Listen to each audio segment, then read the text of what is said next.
Amen. Nataka tuingie kwa neno, na kabla sijasahau, wanakwaya wote baada ya ibada ningetaka kuwa na mkutano na wanakwaya. Amen. Kwa hivyo kusiwe na hata mmoja ataondoka upesi, nitajaribu kuharakisha kila kitu. Tusome katika neno lilioko katika kitabu cha Waefeso. Waefeso mlango wa 2 kuanzia mstari wa 11 mpaka 22. Nitasoma kwa lugha ya Kiswahili. Waefeso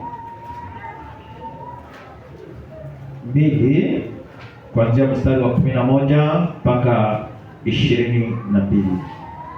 Kwa ajili ya hayo, kumbukeni ya kwamba zamani nyinyi mlio watu wa mataifa kwa jinsi ya mwili, mnaoitwa wasiotahiri na wale wanaoitwa waliotahiriwa, yani tohara ya mwilini iliyofanyika kwa mikono, kwamba zamani zile mlikuwa hamna Kristo, mumefarakana na jamii ya Israeli, wageni wasio na maagano ya ahadi ile. Mlikuwa hamna tumaini, hamna Mungu duniani. Lakini sasa katika Kristo Yesu, nyinyi mliokuwa mbali hapo kwanza, mumekuwa karibu kwa damu yake Kristo. Kwa maana yeye ndiye amani yetu,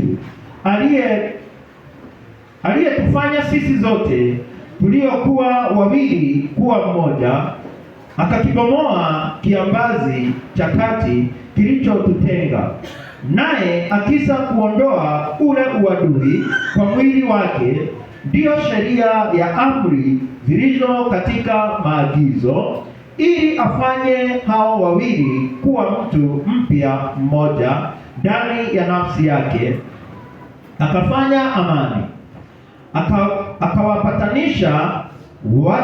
akawapatanisha wote wawili na Mungu katika mwili mmoja kwa njia ya msalaba, akisa kuufisha ule uadui kwa huo msalaba. Akaja akahubiri amani kwenu nyinyi mliokuwa mbali, na amani kwao waliokuwa karibu. Kwa maana kwa yeye sisi zote tumepata njia ya kumkaribia Baba katika Roho mmoja. Basi tangu sasa nyinyi si wageni wala wapitaji, bali nyinyi ni wenyeji pamoja na watakatifu, watu wa nyumbani mwake Mungu. Mumejengwa juu ya msingi wa mitume na manabii, naye Kristo Yesu mwenyewe ni jiwe kuu la pembeni. Katika yeye jengo lote limeungamanishwa vyema na kukua hata liwe hekalu takatifu katika Bwana. Katika yeye nyinyi nanyi mumejengwa pamoja kuwa maskani ya Mungu katika Roho. Nimesoma mpaka mstari wa 22. Bwana Yesu asifiwe. Adui yako ama adui ambaye unayesema ni adui kwako ni mtu ambaye kwa njia moja ama mbili nimekuwa na mapatano. Sijui kwa nini.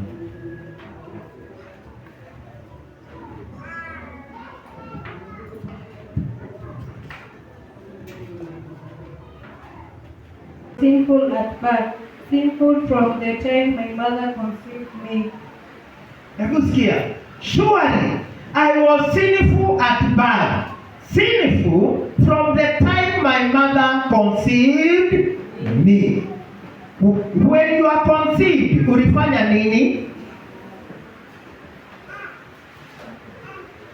Kuna kitu ulifanya?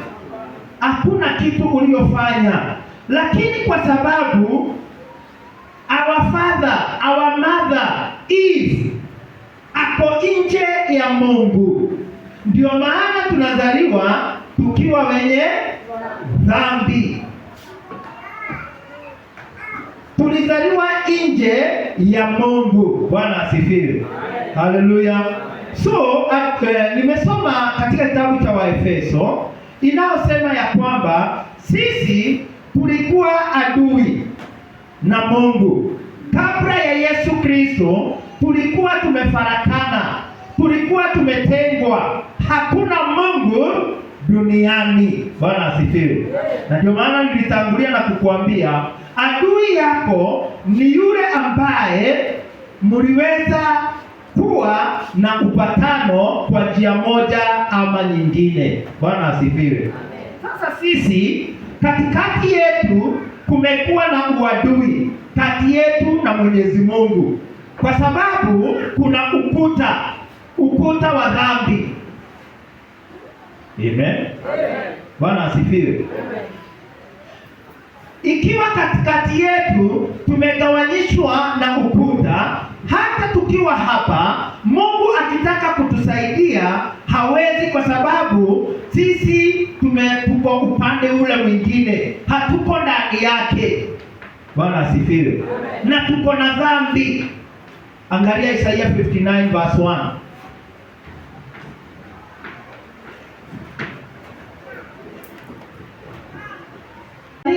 Endelea verse 3. But your inequalities have separated you from your God. Your sins have hidden His face from you, so that He will not hear. For your hands are stained with blood, your fingers with guilt, your lips have spoken falsely, and your tongue mutters wicked things. Biblia inasema ya kwamba msidhanie ya kwamba mkono wa Mungu ni mlemavu hawezi ukawasaidia, wala jicho lake ni povu haliwezi likawaona. Dhambi zenu na uovu wenu ndio umewatenga mbali na Mwenyezi Mungu, hata hataki kusikia. Bwana asifiwe. Ukiwa hapa, Mungu hawezi akafanya kazi ndani yako. Bwana asifiwe. Ukiwa na dhambi hauwezi ukawa na ushirikiano na Mwenyezi Mungu. Bwana asifiwe. Sisi tulikuwa tumetengwa,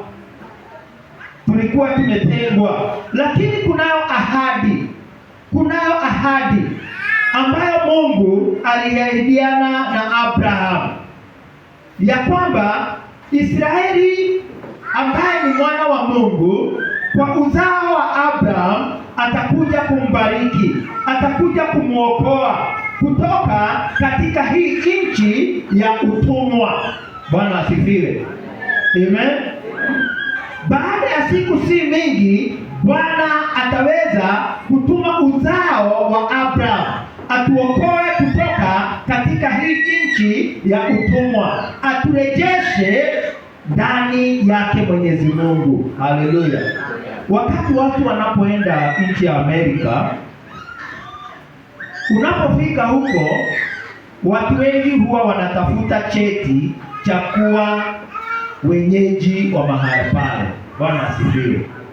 Kwa sababu ikiwa haujazaliwa Amerika, unless uwe na cheti cha kukufanya kuwa raia katika ile nchi, hauwezi ukakaa huko kwa muda mrefu. Amen.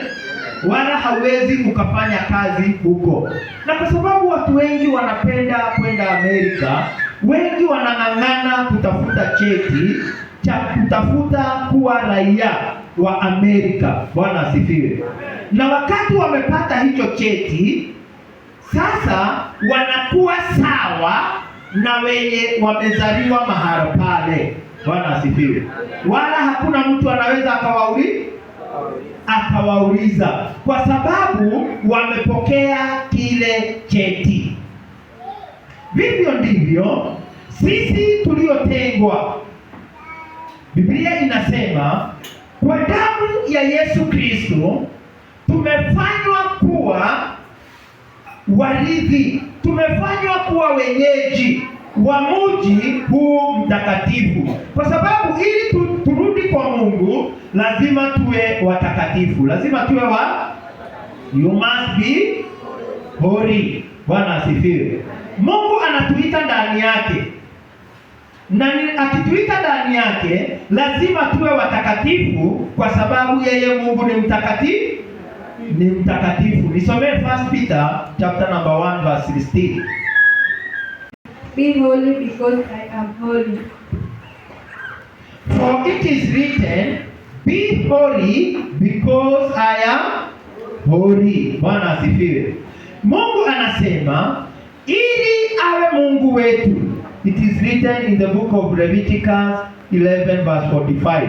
Unaposoma Mungu anasema ili niwe Mungu baba yenu lazima muwe watakatifu, kwa sababu mimi Mungu ni mtakatifu. Sasa hapa ndipo Wakristo wengi huwa wanakwama. Je, mwanadamu anaweza akawa mtakatifu kama Mungu mwenyewe?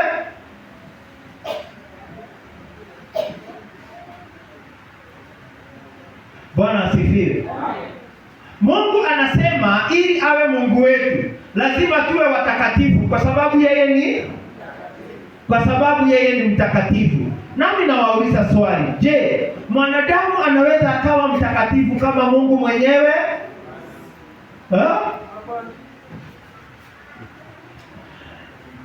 Kwa nguvu za mwanadamu, kwa jitihada za mwanadamu na kwa uweza wa mwanadamu hawezi akawa mtakatifu. Amen. Bwana asifiwe. Lakini Mungu ambaye amesema muwe watakatifu, ameandaa njia, ametengeneza njia, ameweka kila kitu tayari ili akufanye wewe kuwa mtakatifu. Amen. Mungu akikufanya kuwa mtakatifu, je, utakuwa mtakatifu ama hautakuwa? Utakuwa ama hautakuwa? Na wewe ukijifanya kuwa mtakatifu, utakuwa ama hautakuwa?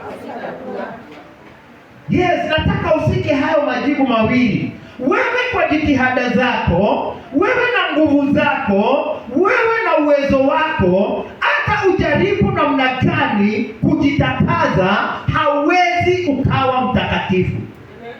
Amen. Amen. Baba Maiko, unaelewa hiyo? Angalia Jeremiah 13.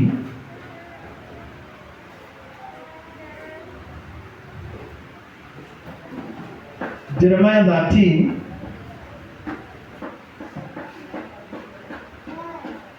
verse 23. Isome kwa lugha ya Kimombo. Can an Ethiopian change his skin or a leopard its spots?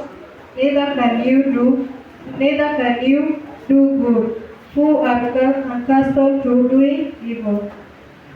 Je, mkuzi anaweza ibadili ngozi yake au chui madoadoa yake?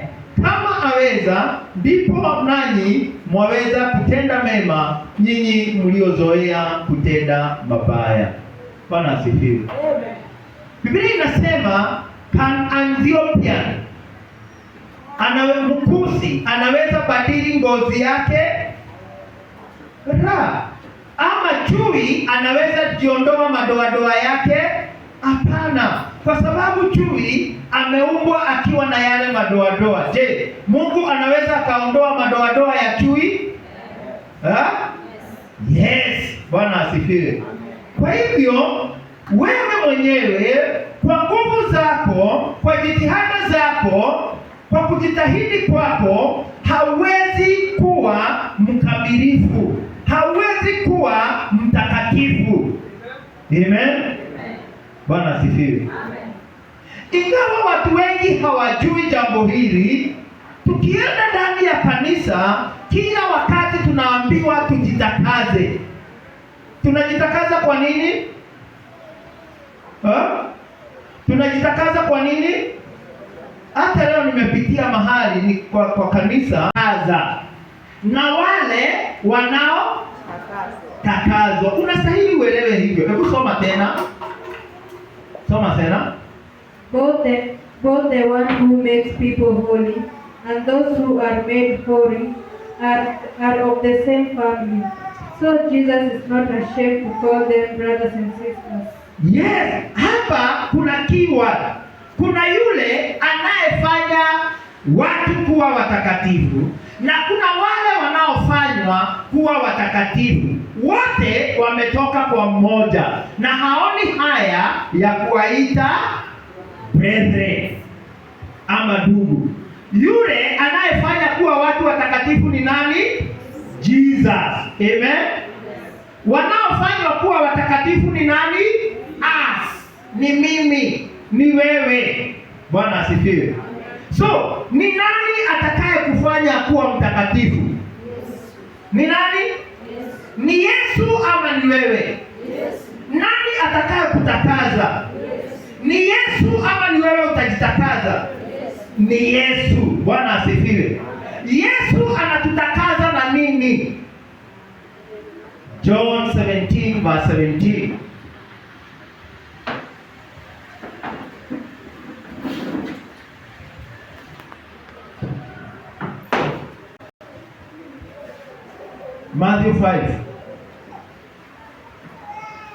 Matthew 5 verse 21. Grace, nisomea hiyo Biblia yako ya Kimombo. Verse 21 and 22.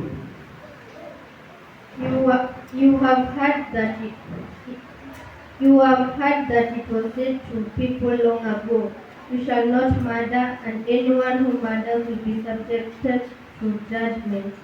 But I tell you that anyone who is angry with a brother or sister will be subjected to judgment again. Anyone who says to a brother or sister is answerable to the court, and anyone who says you fool will be in danger of the fire of hell. Mumesikia watu wa kale waliambiwa, ni Yesu ananena haya maneno. Mumesikia watu wa kale waliambiwa usiue, na mtu akiua itampasa hukumu. Bali mimi nawaambieni, kila amwoneaye ndugu yake hasira itampasa hukumu, na mtu amfurahiaye ndugu yake itampasa baraza, na mtu aliyemwapisa itampasa jehanamu ya moto. Bwana asifiwe. Haleluya. Kuna mahali hiyo ya Kimombo imesema yule mtu atakayemwambia ndugu yake ni pumbavu anastahili kuwekwa wapi?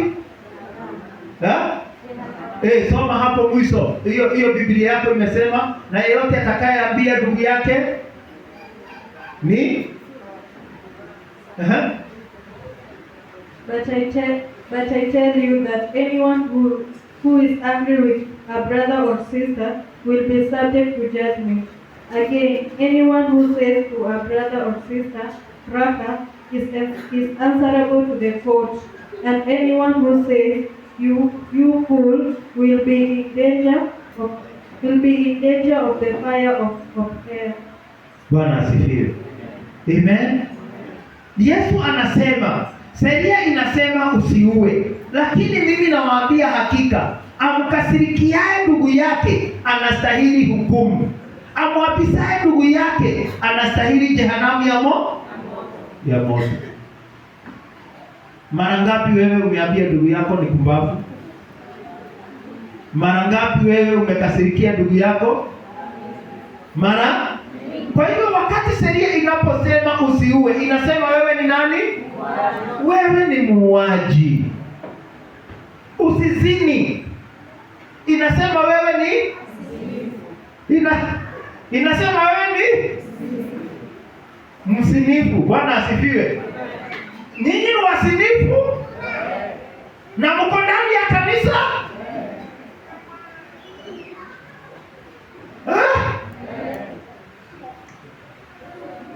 I tell you the truth.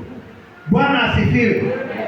Unaona hata hao wanaume unaona hapa na hao wanawake unaona hapa, haijalishi kama mume wako ako huko ama hauko huko. Wanawake wote wameolewa na wanaume wawili. Pastor, unachafua. Mume wake yule amepati. Yusufu alipoona Benjamin, aliwatengenezea mpaka mahali ya kuishi katika ile nchi. ili awatunze, ili awapee chakula, awarinde. Nchi hiyo ilikuwa inaitwa Gosen. Amen. Na huko Gosen, hata wakati mapigo ilipokuja, hicho ndicho kijiji ambacho hakikupata mapigo. Bwana asifiwe. Kwa sababu Mungu alikuwa anawalinda. Haleluya. Hapa Yusufu anasimama kama Mungu. Benjamini anasimama kama Yesu Kristo. Mungu anataka ili aokoe maisha yetu yote, tuende mbele zake na nani? Na Yesu. Haleluya. Kila kitu Mungu amekuandalia. Amen. Haleluya. Yesu alikuja akabeba dhambi za ulimwengu. Bwana asifiwe. Ephesians 2, nimalizie sasa mstari huo. Hiyo Ephesians 2 tulisoma mstari wa 13. Nataka kumaliza sasa. Tulisoma Ephesians 2. Muda wangu umeisha, kwa hivyo mtanilia radhi. Ephesians 2